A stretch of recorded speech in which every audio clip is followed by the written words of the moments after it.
Hoi hoi, leuk dat je weer kijkt. Het is ondertussen alweer dag 7 van de Sinterklaasdom. En we gaan eens eventjes kijken wat voor kleur we gaan gooien. Oh, rood.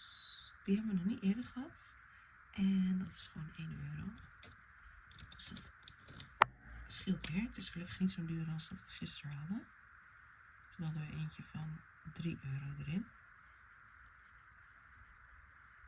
Even netjes kleuren.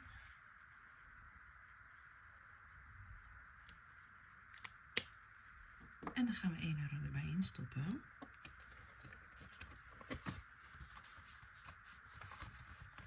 En dan hebben we nu in totaal al €15 erin zitten, meen ik. En gewoon de eerste week al vol. Dus ik ben heel benieuwd naar de rest. Ik zie jullie morgen weer. Doei!